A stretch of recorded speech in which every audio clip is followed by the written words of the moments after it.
6 de novembro, sejam todos bem-vindos a mais um vídeo.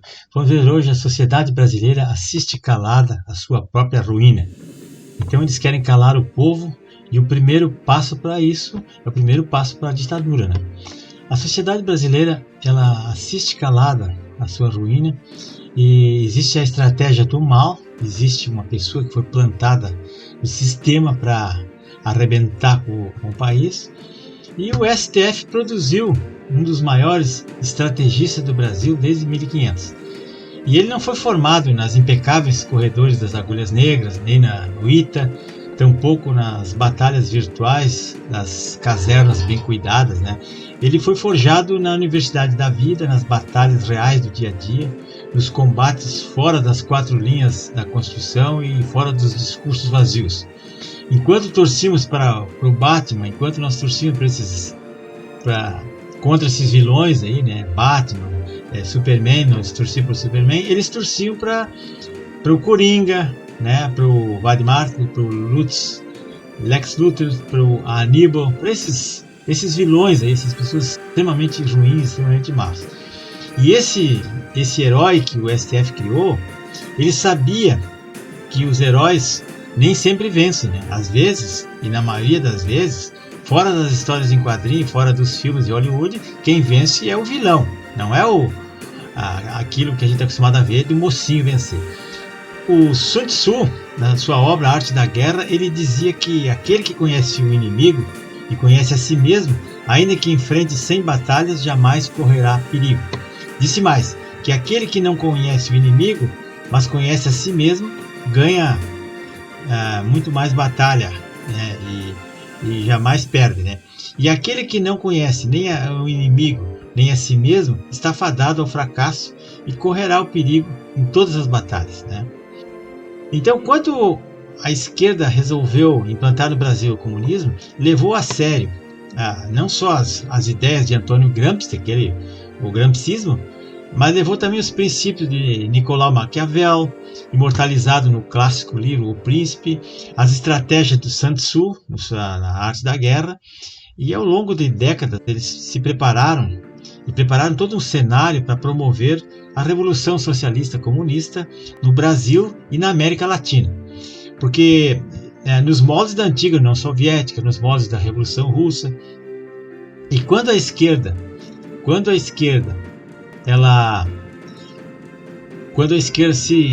se dedica à revolução, ela vem desmontando e desconstruindo, primeiro, né, os valores morais, a família, a religião do povo, né, cooptando os políticos, os juristas, as igrejas, os professores, as escolas, as universidades, os artistas, os intelectuais, né, os meios de comunicação, eles vêm cooptando, vêm comprando, e até as empresas, através dos sindicatos, eles criam, né? E a América Latina foi um palco, o epicentro, que seria o Brasil, pela sua grandeza e o seu tamanho, queria controlar tudo. Então, aqui o Partido dos Trabalhadores, depois agregou outros partidos de esquerda junto, foi escolhido para representar o movimento, né? O Lula foi escolhido o cabeça desse movimento, mesmo porque ele não foi escolhido porque ele teria inteligência, ou conhecimento, ou competência para tal, mas pelo seu mau caratismo, pelo seu populismo, pela sua luta sindical, né? As suas mentiras. E ele foi colocado então como testa de ferro desse movimento, que depois foi denominado Foro de São Paulo, lá na década de 90, o Fidel Castro sempre por trás, os comunistas junto, aproveitando o baixo nível intelectual do povo brasileiro, o nível político, eu quero dizer, né? E principalmente o povo do Nordeste, que sempre foi meio, na verdade, explorado com essa situação toda. Então, meus amigos, quando o Bolsonaro assumiu a presidência da República em 2019, o Brasil, sério, respirou aliviado, porque os roubos, as falcatruas, a corrupção praticadas nesse período pela esquerda foram escancarados, foram expostos, e ao ponto que a gente jamais imaginou que a esquerda voltaria ao poder, de tanto estrago que foi na reputação deles. Eles tinham aparelhado organicamente todos os segmentos do país, aguardando o momento certo para voltar à cena do crime e dar o bote final, o bote fatal. Mas para isso eles precisavam de alguém com conhecimento, com legitimidade, coragem suficiente para tomar medidas, ainda que inconstitucionais e arbitrárias, alguém que conhecesse profundamente as vísceras do sistema, alguém capaz de jogar qualquer jogo dentro ou fora das 4 linhas da Constituição. E esse nome aflorou de dentro do STF e do TSE através da pessoa do super-ministro. Sun Tzu, ele dizia que a essência da guerra não é subjugar o inimigo, vencendo todas as batalhas. A verdadeira arte da guerra é vencer o inimigo sem precisar travar uma única batalha. Então esse sujeito ousado, cara de pau, competente, estrategista e conhecedor dos bastidores, dos porões da política e da marginalidade, do crime organizado, onde ele também atuou, esse ditador, aluno mais graduado do Sun Tzu e do Maquiavel, então tomou conta do poder. E o Maquiavel dizia, né? Conheça seus adversários profundamente a partir da avidez, né, por dinheiro que os políticos têm, que são capazes de vender a própria mãe. Ele conhecia a volúpia da esquerda pelo poder, indivíduos sem escrúpulos, capazes de vender a alma junto com a mãe. Ele conhecia a total falta de caráter da maioria dos políticos brasileiros. Então, ele, conhecendo essa fragilidade e segredos de seus companheiros do Judiciário e do STF, ele conhecia a insolvência também da grande mídia, que na era Bolsonaro ficou sem dinheiro, né? Conhecia a gigantesca e trilionária negociata entre as organizações não governamentais e internacionais, que há séculos, há anos vem dilapidando o país e cuja sangria foi estancada na era do Bolsonaro.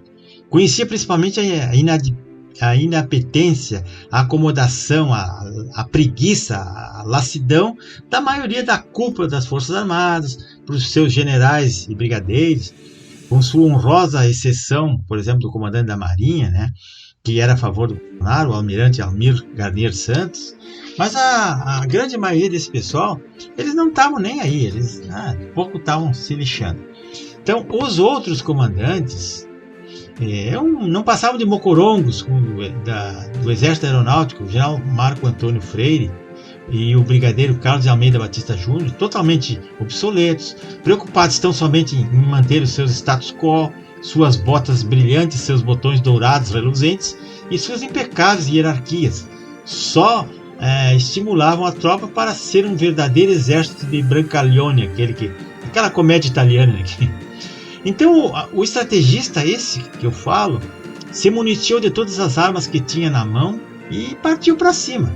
Foi cirúrgico e colocou o Brasil literalmente de joelhos para ele, sem ter um único voto do povo, sem dar um único tiro, nem precisava travar uma só batalha.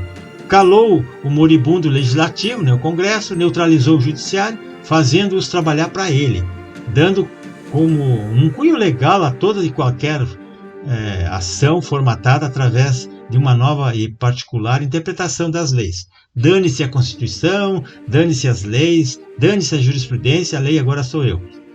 Então ele acabou neutralizando as Forças Armadas, deixando-as de joelhos, inertes, só cantando o hino e a relembrar os seus pseudos feitos do passado, né, nas suas liturgias e exaltações à coragem de Caxias e dos heróis do passado. E a mídia, os artistas, as universidades, a esmagadora maioria, comprada há muito tempo, ficaram apenas reproduzindo velhos jargões, esperando a hora de movimentação para voltarem a se locupletar, encher os bolsos do dinheiro público. E não demorou muito, né? Eles já conseguiram chegar lá. Então, meus amigos, a situação é essa. E o que aconteceu nisso tudo aí? Aconteceu que muitas pessoas acabaram, cerca de 2.000 pessoas que estão ou respondendo processo, ou desmonetizada, ou presa, ou com tornozeleira eletrônica, né? A reinterpretação dos atos antidemocráticos, as fake news, inquéritos fake news, milícias digitais. Esse super-ministro, ele virou vítima, acusador, investigador e juiz. E o audacioso ministro, ele tem conseguido calar e prender todos os que estão contrários ao seu projeto de poder, esse poder eterno que o STF tem. Então tá aí, eu botei algumas fotos aí, são cerca de 2.000 pessoas, 1.600 pessoas só nos atos antidemocráticos. Aí tem o inquérito das fake news com 400, tem o inquérito das milícias digitais, tem outras perseguições políticas, tem o TSE com várias pessoas sendo investigadas. Uma desmoralização total na sociedade de pessoas inocentes que não fizeram absolutamente nada, mas são perseguidas 24 horas por dia. É comum a Polícia Federal, a Gestapo do ministro, chegar nas casas de madrugada, pedalar a porta, prender as pessoas, principalmente senhorinhas e idosos, tomar o celular, encerrar as contas bancárias, tomar o passaporte. Isso é normal. Mas apesar de tudo, ele ainda não conseguiu neutralizar o seu real calcanhar de Aquiles, que é o povo, os patriotas que amam a verdadeira liberdade e a democracia do seu país, e que formam a sociedade civil honesta, que gera empregos, investe, trabalha e consome os serviços, gerando e contribuindo para a riqueza no país. Então esse é o Brasil sério, que nunca desejou o golpe de Estado e não queria nem que as Forças Armadas tomassem parte disso aí, né, com seus aparatos bélicos. Ele queria apenas que as Forças Armadas, como um poder moderador que é na Constituição, de forma constitucional, fiscalizassem a eleição limpa e auditável, exigindo que o TSE apresentasse os códigos-fontes. E o resto o povo faria. A sociedade por si só se conserta.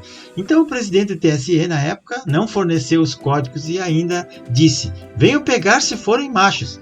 Mas ninguém foi lá pegar os códigos e ficou por isso mesmo. Então, meus amigos, pena que esse super-homem não esteja do nosso lado, do lado dos conservadores, da direita, da família, da liberdade e da democracia. A vitória seria uma barbada e veríamos para sempre livre dessa escória comunista que afronta o Brasil há anos. Né? Que pena que não existem mais os Golberizes, os Costa e Silvas, os Médicis, os Castelo Branco, os Geisels, os estrategistas que já existiram, né? E aquelas velhas forças armadas, né? Que honravam o seu compromisso de defesa da pátria, da defesa da democracia e da soberania. Como que o super-ministro sabia jogar dentro e fora das 4 linhas da Constituição, eles também faziam isso, né? O capitão Bolsonaro foi sem dúvida o maior presidente que o Brasil já teve em todos os tempos, isso não há dúvida. Já entrou para a história e os brasileiros o admiram, reconhecem que ele fez tudo o que podia para limpar esse país desse sistema maligno e corrupto pelo comunismo que hoje está cada vez mais se consolidando. Nós vimos que na hora que o presidente mais precisou, não pôde contar com o acovardado poder moderador, que era o Exército de Caxias e a Aeronáutica, e muito menos os serviços de inteligência dessas forças, que deixaram as coisas acontecerem e não comunicar.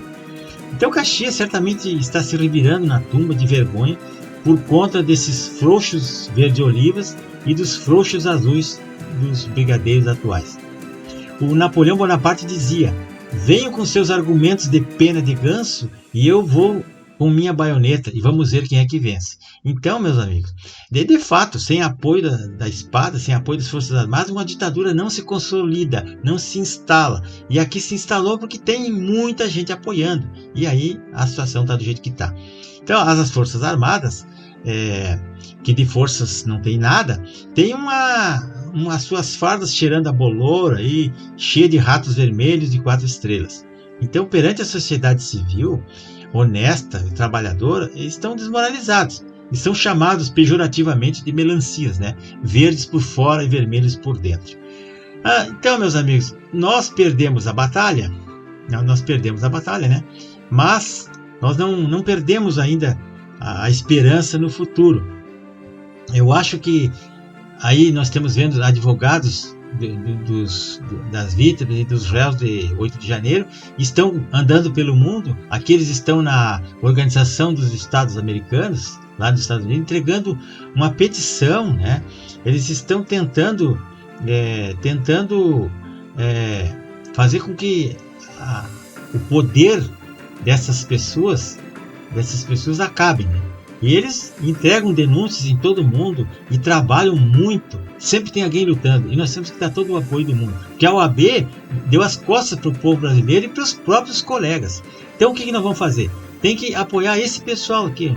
Esse pessoal aqui estão viajando pelo mundo aí e lutando para mostrar que que aqui tem Constituição, tem democracia, tem lei, tem um povo que não concorda com isso que está acontecendo. A situação é mais ou menos essa, meus amigos. Então eu peço a todos que se inscrevam no canal, por favor, é muito importante para que mais pessoas vejam isso, porque o que eu vou indicar aqui, e peço a todos que vejam o filme de ontem também, o vídeo que eu fiz ontem, né, perdão. E vou deixar um livro maravilhoso aqui, que está de graça no YouTube. O nome do livro é O Retrato de Oswaldo Peralta. Ele está em PDF. Ele explica como é que o comunismo se instalou no Brasil e a cada dia fica pior. E ele foi um dissidente do Partido Comunista, o velho partidão, e ele explica como é que funciona a organização de esquerda aqui no Brasil. Infiltrada, aparelhando todas as instituições, e vai continuar assim se a gente não tomar uma providência. O que nos falta é conhecimento. Vou deixar também um filme aqui, não sei se ainda está no YouTube, Nem Tudo Se Desfaz, do Josias Teófilo. É um filme que trata das eleições do Bolsonaro. Se esse filme não estiver lá, tem outro filme que eu vou deixar o link aqui na descrição também, né? O Massacre do Katyn é um filme também muito interessante, que envolve comunistas e nazistas, para vocês verem como é que esse pessoal age e como é que eles tratam os dissidentes e os inimigos dele. Muito obrigado, peço a todos